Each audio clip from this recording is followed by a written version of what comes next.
Hello, everyone. Welcome. So on March 18th, actually March 4th, we are opening both exhibitions. This is work by Narsiso Martinez, who is based in Long Beach. He's originally from Oaxaca. Is that right? From Oaxaca, Mexico. And he is actually a former farm worker.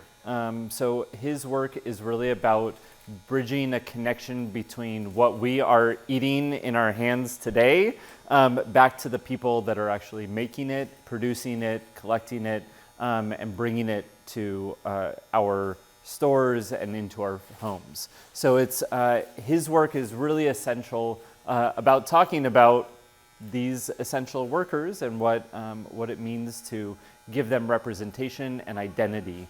So as you can see throughout the works that are in the show, and this is one room, we'll move into the other one shortly because of annoying.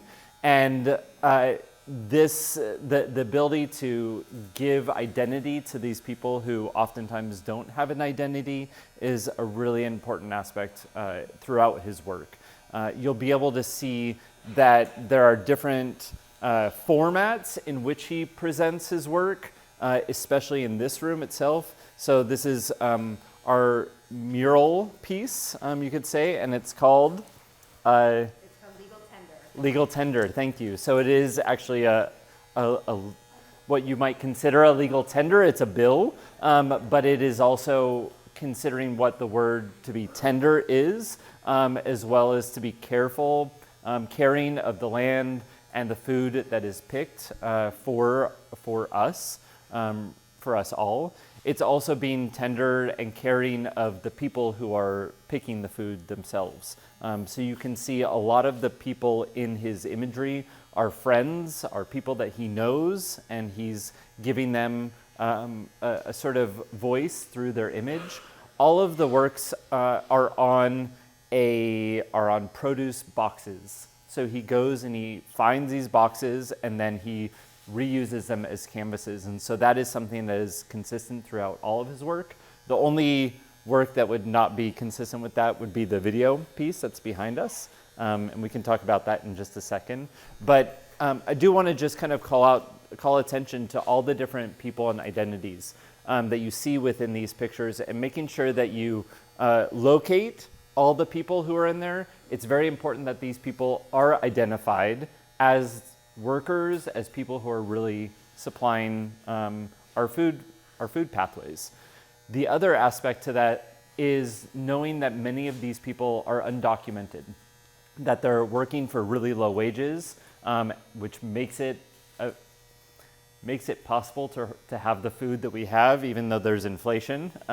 It makes it possible to have the food that we have at the low prices because they are working in such difficult circumstances. Many of the workers continued to work during the pandemic, which is also a part of the work that he is calling attention to. Do you have anything that you want to add to that? Yeah. There's a lot. Yeah, I mean, I will say, so the exhibition is titled Rethinking Essential. And so part of that is, I think, in direct reference to our experience of the pandemic and everyone's kind of new awareness of what is considered an essential worker, and how so much of that attention was given to healthcare workers, but really it extends beyond that and includes all of the agricultural workers that have been keeping this country running. And we can think of supply chain workers, but here in particular, because Narciso has this direct experience, it's been particularly important to him to really elevate this particular kind of essential labor. And I think you'll see a lot of the figures are masked. They'll have either a surgical mask or a bandana or some other kind of protective facial covering, and some of that is in response to the pandemic, but a lot of it is just to protect the workers from the incredibly harsh conditions that they're working under. So you'll see, most of them they're working outdoors in the hot sun. It's this California and Washington State, but places where there's a lot of sun and not horrible winters. And these people are fully clothed from head to toe, and this is to protect from the sun, to protect from pesticides, to protect from dust, to protect from injury from thorns and branches. And so part of what he does in this work is really underscore the physical sacrifice, not to mention like the emotional and psychological sacrifice of having to also move through this world as an undocumented person. But to really foreground, as Andrew said, the individuality, but also just the tremendous amount of labor that goes into the products that feed all of us. And another really interesting layer to that is the use of the produce boxes, because when we, most of us never even see these boxes unless we go to Costco, right? And you are taking your groceries to the car in one. But all of these boxes are this sort of intervention between like mass agribusiness and the farm workers and then the consumer on the other end. And so we look at these boxes full of produce and everything is neatly packaged with a pretty slogan and a slick graphic, and all of that is really obscuring the kind of scenes that Narciso is portraying for us. So he's kind of he's reestablishing that connection between the actual labor and the product. And in some of the other works we'll see, he even tries to pair a worker who was harvesting a particular crop with that packaging when he can. So that I think is a really important element. And then in this particular piece, and Roxana did a lot of really good research on this, so she is a fantastic person to ask. I don't know if you want to point out any of the symbols, but yeah. Here, come stand next to Andrew because he's wearing the mic. I got the mic. I'll come find you. Hello. I just think it's important again to acknowledge that these are all people that he's worked with personally or has connections, personal connections with. His family is documented in this as well as workers who have gone missing as they migrate back and forth from Mexico to the United States in order to work. So I'll start with that, and if you look at the top left, that's actually his abuelito, his grandpa, who came over during the Bracero program, and which again has its own like really complicated history. But I would recommend, if you want to know further, to of course research that as well. But he did pass away, and then on the right-hand side is a farm worker who unfortunately went missing in the desert, and they never found him. They don't know what happened to him. And then just surrounding, and then of course, how could I forget? This is an indigenous documented woman in the middle, and he met her while in Santa Maria up north, and just bringing to the forefront again that indigenous people are still here, especially women who don't necessarily get the recognition that they deserve. But yeah, those are definitely the biggest points that I would point out. And just as you step closer, I was hoping with the installation that we could really make it a personal experience for people that come to visit. So I would, get close and look at every little bit. Every time I'm here, I'm discovering new things and having, like Anna pointed out some amazing things too that I completely missed. But yeah, if you have any questions, or I'm happy to answer. My question's easy. What materials do you use? So these are the white paint, the gold leaf, black paint, graphite. Of course, cardboard boxes is his main medium. And that kind of started out of necessity as he was doing his painting classes and doing constant studies.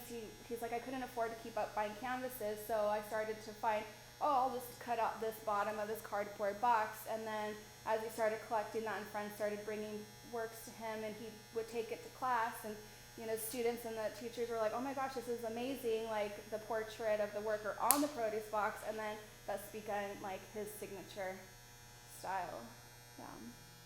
Is there any message behind the dollar bill? Oh yeah, that's a huge one. I'll let you go ahead and take. Well, I mean, I kind of briefly touched on that, but just the concept of what value is, just in general. But the work is called legal tender, which is what you would call cash, right? It is legal, but obviously, many of these people are undocumented, so there's a lot of conversation between what is legal and what is not legal, and what has value and what does not have value. So it's really kind of bringing to the forefront the concept of actually having cash and what cash means too, especially in today's society when many of us don't even carry cash anymore. And what is cash? What is the value of that? Another thing I quickly wanted to represent, as it's really important to Narciso too, is education. And on top of her head, you'll see a graduation cap. He's very transparent about his education journey and how when he came here, his first thing is I wanted to learn English, and I did that. And then he graduated from adult school, and so he graduated high school at 22, and then bachelor's, master's, and because of his undocumented status, he wasn't able to apply or receive any financial aid, so he would go back to pick fruit with his family and save all that money. They saved money for him in order to pay his tuition every single time. Yeah, that's a really important part of the story, that he actually put himself through graduate school by working summers in Washington State picking produce. So he's very intimately connected to this subject matter. There's a little bit also of a art historical sense in the work that references the position of, especially of the woman, the position of her shoulders, the position of her head, being almost like a Renaissance type painting that you might find. And so going back historically, those people who had their portraits taken were often very wealthy. And so it's a little bit of a commentary on the position of the subject, as well as the value of that subject, especially in this sense, these the subjects often don't have the power to hire someone to paint their portrait, but he is taking on that effort in order to give them a higher level of status in society. And I would say that definitely reiterates itself in these portraits, the ones with gold in the background, seeing them almost as like the value of gold itself, but also kind of looking at them as, I'm gonna hesitate to say religious, but there is a little bit of like a religious kind of value of a uplifting of the individuals into sort of a saintliness. Yeah, there's a reverence. Thank you. That's a good word. Yeah, and he has talked about his Catholic upbringing and how that definitely influences this kind of portrayal, and how he's really trying to really emphasize the dignity of each individual. I love these especially because they feel like they're almost saluting, They may be adjusting, but it also feels like it's some sort of like acknowledgement of another person or of a position too. It's really interesting because they are very much the identities of these people. They, while they have a long history behind them, they're now seeing themselves as sort of these essential workers to be able to do all of what they do. I mean, I know that I could never do what this guy is doing in that tree right now. The capacity for him to move so quickly and to be able to collect and then to transfer all of that into something so beautiful and so accessible or designed for us to grab in the store and feel like, this is a good product. But understanding and looking back at all of the work that it took to actually get that produce into our markets, I think is essential to his work. Maybe we can move into the other gallery. Yeah. There's not a lot more to talk about the video other than just kind of seeing the practice of what the farm workers are doing in their space and to really kind of feel that direct connection. Obviously, the artworks that he's producing are much more artistic and abstract in what he's trying to say. This is much more of a direct, this is how it's actually doing. This is how it's actually done and how they're performing their work. Did he film this? He did, yes. And are any of these people here in the work as well? I don't know about that. We should ask him that. Yeah. Any other questions about this work or? Yeah, go for it. Ask more. Where was this filmed? I don't know. Roxana, do you know where that was filmed? I do not, but that's another great question. I would. Most likely in California. Okay, Yeah, I don't think it was in Washington because it was filmed recently. gotcha. I will Yeah. say at the end, we're working on audio, but I don't know if you apples like really quickly, and then as he lays them down, he kind of slows down, and then the audio says you have to be careful, you don't want to bruise them. So it's like they care about what their job is, you know, every step of the way. So. Oh, so there's audio with this. Yeah. Oh, Yeah. cool. Sorry, we're still finishing up. Experimenting. Yeah, we have the lighting and the sound. We're finishing up. Okay, thank you. Yeah. Also, they are. I think Narciso told me this, but they are measured by the quality of the food that they're picking and the speed. So it's sort of like a dual action of what they have to pay attention to. So they're doing it as quickly as possible because they need to like produce a certain amount for recognition. But here, watch, like they throw it out, but he's also making sure that it's well organized and he's pulling out the bad stuff so that the quality of what is being presented is also top notch too. All right, we can move into the other room.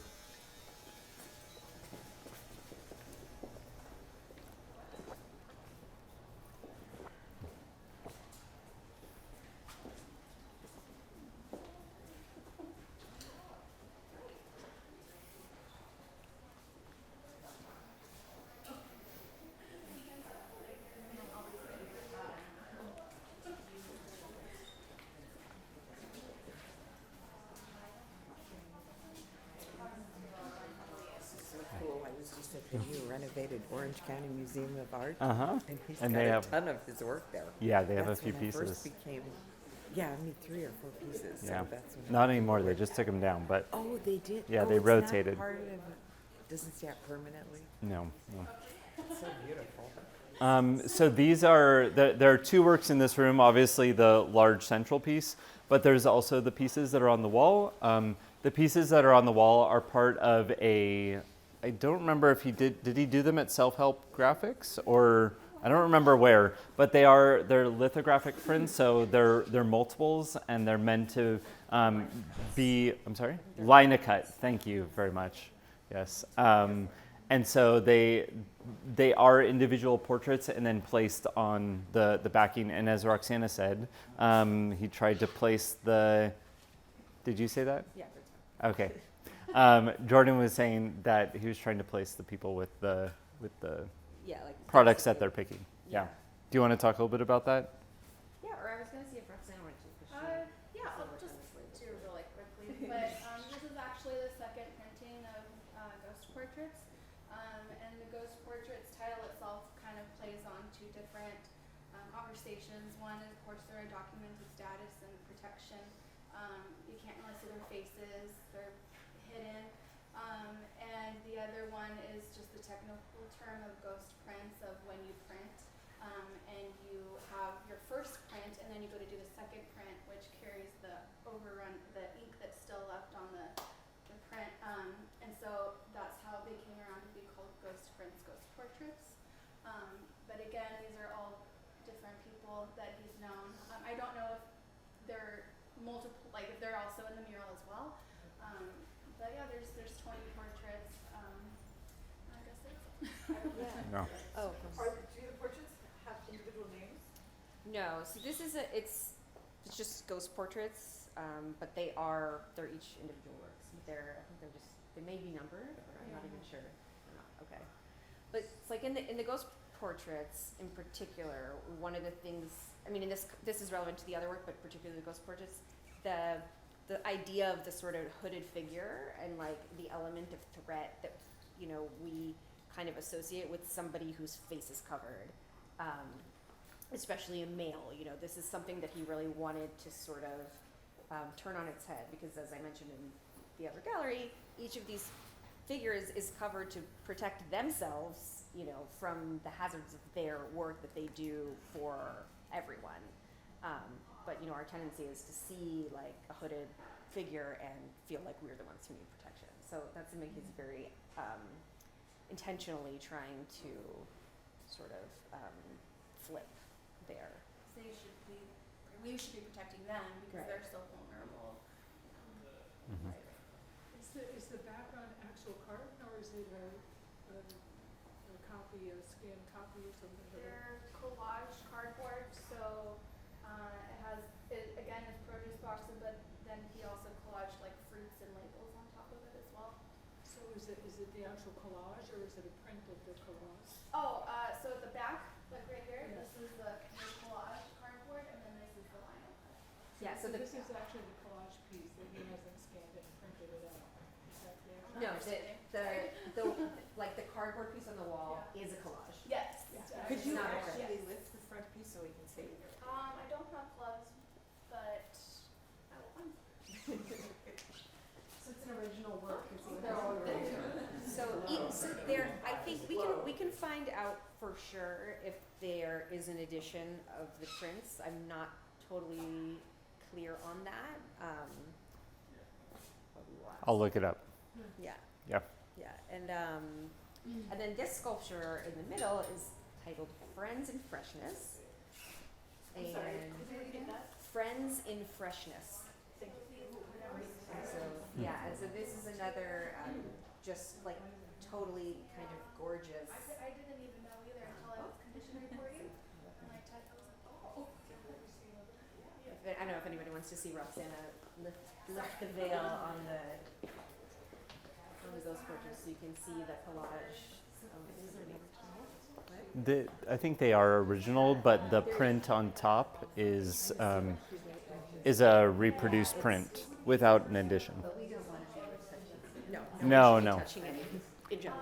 No, and also part of it too is to recognize that there is a background and that you don't know what it is exactly, but you know the context of what it means. Yeah. Yeah, sometimes you can't see everything that you want to be able to see. Yeah. It's one picture. Well, that's kind of part of it, right? That's Yeah. what you were just explaining, not being able to see the workers and knowing what happens. Yeah, there's a hidden identity and also a hidden practice. Yeah. We know it happens, we just don't know how it happens or who's doing it. And it's Or, always something easy to just kind of say, oh, it's there, you know, Yeah. and you can take it for granted. I guess that's the point, right? that's right. Yeah. Yeah, and obviously this work is calling attention to what we should be paying attention to, right? The video makes me laugh because I think I lasted in the kibbutz maybe 3 days at the most. I had to climb up the tree. It was grapefruits. And we had to sing, and I'm like, I can't You couldn't do pull this. them off that fast? I can't do that for 6 or 8 hours Yeah. a day. And grapefruit trees are pokey. Well, I mean, I did it with olives, I did it with grapes, and you spend a day with these people, and there is such a camaraderie. You know? Yeah. As you're pulling and fruit or whatever, you're meeting people and talking and exchanging, and it's a bit real community feel, you know, at the end of the day. And you're out in the sunshine or you're outside. So physical. But we would say we had to go up and sing. So that helps, us to time away.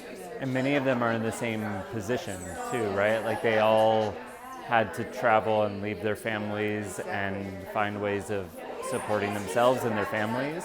And so they all have a similar shared story. Yeah. Really cool. I like it. Yeah. This is great. Are we done? I think we're done, yes. Questions are good. I mean, this is just another really beautiful example, obviously done on non-deconstructed produce boxes, and the palette is part of it. This is how, like, when I worked at Trader Joe's, this is how the produce arrives on the pallet with it wrapped up. See, that's really interesting. This is kind of like another experience that he's giving us that we wouldn't necessarily know about. Jordan, could you talk just for the engagement guides about the Narsiso just won that prize? Could you let them know about that? Yes. Because that would be fun to mention Yeah, to visitors as well. so at the Freeze LA, which is an art fair that took place a couple of weeks ago, Narciso won the Freeze Impact Prize, which I can send information about because I do not remember. There's a partnership with a local organization that awards money. He won $25,000 to an artist whose work engages with socially conscious themes, I think it is. And so he was given his own booth at the fair where he showed a lot of related work, and most of it's going to really collections, which is very exciting. And so that really generated a ton of interest and publicity for him. So excited to have his work here. So I can find the where on that and send it. Thank you. Just And a then I'll final pass it on. thing, I think that, can you share with everyone where the mural is going after this? 'Cause I feel like that's pretty- Oh, it's going to the Candor Center for the Arts at Stanford after this space. Yeah. For a And- traveling show, or is it? No, it's just that piece is traveling to that museum. But not in their permanent. Not in their permanent collection. No, Just to go on, yeah. that's in a private collection. That piece. The show actually was done in collaboration with the Museum of Latin American Art, which is in Long Beach, which is where Narsiso is. So the production of the show was made with the intention to have it in both museums. Yeah, and all of the work was produced for this show. All of this work? All of this with work. the exception of legal tender? No, all of the work was produced to be in our show and the Museum of Latin American Art. Gotcha. So to be that traveling show. So just These are the only works available to purchase too, or goes. the prints, okay. Yes, the that's- rest of the works are not available for Do you want acquisition. them to know the prices? Sure. These are 1,500 each. But if anybody inquires, just pass them on to Andrew or myself or Right. Kayla. Yeah. You had a question? When did he start working on it? Like if He moves really quickly. So I think he started in, I would say, June or May or June of last year. And then the show at MOLA was there from August? Yeah, so it only took him a couple of months to do it. And in fact, the legal tender piece was supposed to go to another show in Washington, and because we had changed the timing of this show a little bit, it wasn't working out so well, and so he's like, "I'll just make another one." So he actually is making another one for that show, and I think that one takes a while. It's not, it doesn't work that fast, but I think to make one of those pieces, it probably takes about a month or so, and yeah, there's a lot of work that goes into these. Just to be clear, he's not making a duplicate of that. He's just making Yes. large scale work. Thank you. No, Yeah. okay. I think there are only 3 of those mural type pieces that are large scale that he's made so far. That one, another one before that, and then the one he's making now. Can we